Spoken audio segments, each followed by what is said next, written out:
Parami ng parami ang mga Pinoy na nakararanas ng mental health problem. Mapabata man o matanda. Base po yan sa isang pag-aaral. Kakaunti lang sa kanila ang nakapagpapagamot dahil sa kakulangan sa pera at kakulangan sa doktor at pasilidad. Paano nga ba hinaharap ng mga taong may mental health problem ang kanilang silent battles? Yan ang special report ni Darlene Kai.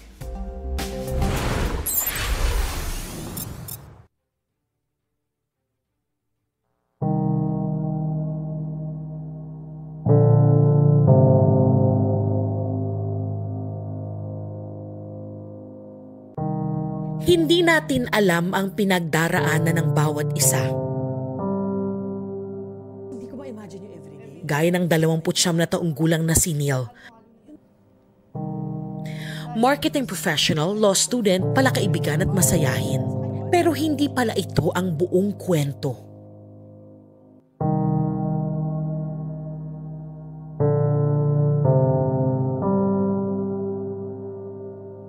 Ako si Neil, na-diagnosed with anxiety and panic disorder. 2023 na-diagnose si Neil.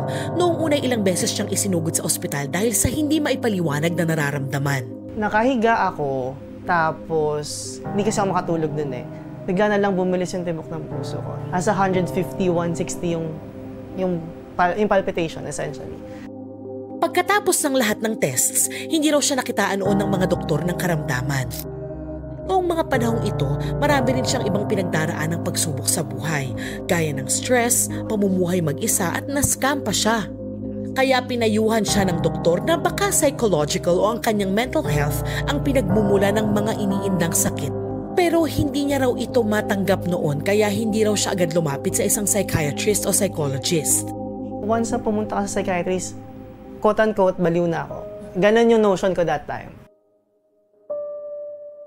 Nang lumala pa ang nararamdamang sintomas, nagpasya na siyang magpatingin sa isang psychiatrist at na-diagnose siyang may general anxiety and panic disorder. May mga, to the point na I was alone in the condo, nagbuka ko ng hotel nang walang bintana.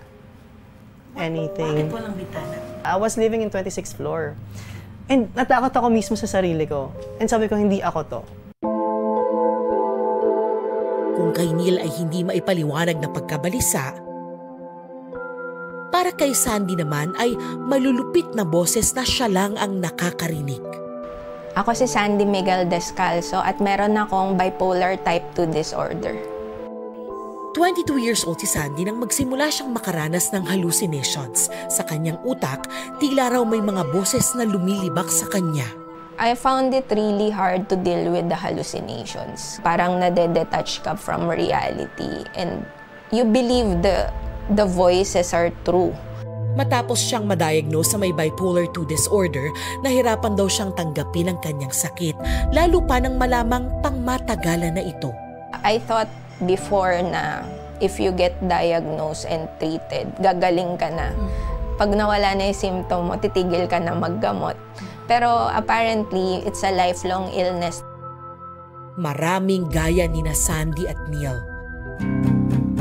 Isa sa kada 7 Pilipinong edad 18 hanggang 65 ang nakaranas ng mental disorder sa kanilang buhay, ayon sa pinakahuling Philippine National Survey for Mental Health and Well-being. Pinakakaraniwan ng depression, anxiety disorder at panic attack at disorder. Yung young adults is yung maaari na peer pressure. Sa another survey naman, ang nakita naman doon is number 1 source of stress for individuals is financial talaga, no? So money.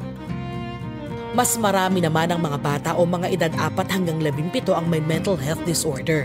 Ilan daw sa mga dahilan ng pressure sa pag-aaral, labis na paggamit ng social media, mga problema sa pamilya, bullying at peer pressure.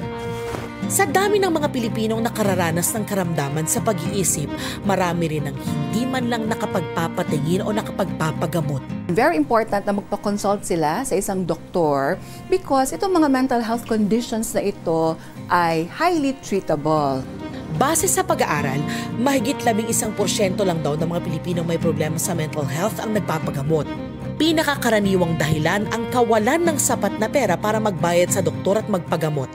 Sinisiguro ng batas sa ilalim ng Mental Health Act ang karapatan ng mga Pilipino na mapangalagaan ang kanilang kalusugang pangkaisipan sa pamamagitan ng mga serbisyong abot-kaya, sapat at dekalidad.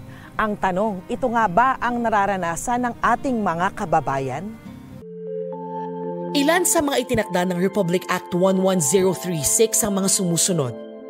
Dapat kasama sa basic health services ang mental health services, partikular sa barangay at munisipalidad o syudad. Dapat din daw magtatagang gobyerno ng community-based mental health care facilities na magbibigay ng akma at sapat na mental health care services. Bukod sa mental health professionals, dapat din daw ang Department of Health ay sinasanay at binibigyan ng supplies ang barangay health workers para mapalawak ang pangunawa sa mental health. Pero ayon mismo sa NCMH o National Center for Mental Health, malaking mga hamon ang kinakaharap nila. Una, kulang ang mental health professional sa bansa. 0.6 o wala pang isa ang psychiatrist sa kada 100,000 Pilipino. We are aware that medyo kulang talaga, no, in terms of manpower. But hindi naman tayo pwedeng maupo na lang at sumurrender. Number one is representation with the sa law, sa legislation na maipasa para mapadali, no, ang aming ang mga requirements for being a psychiatrist or a psychologist. No? Ang Department of Health ay may tinatawag na resource stratified framework. No?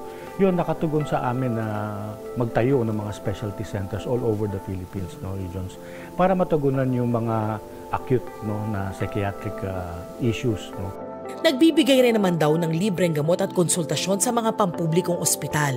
Yun nga lang, parte na ng realidad ang pila sa mga ospital.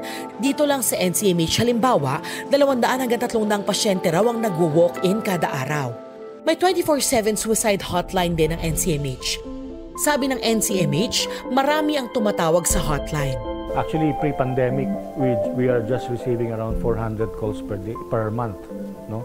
But during the pandemic, up to it quadrupled. No, I think the latest census for this year is it averages around 16,000 calls per month. It is being manned by our crisis responders. No, ang aming responders ay on 2 shifts. So talagang kahit anong oras, 24/7 nga. No.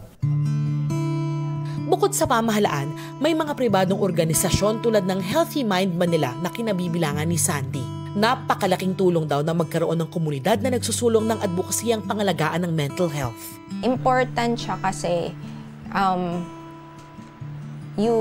it's para siyang sa kaibigan, 'di ba? You share a rapport or you feel safe in sharing your problems or finding help with other people who are similar to you.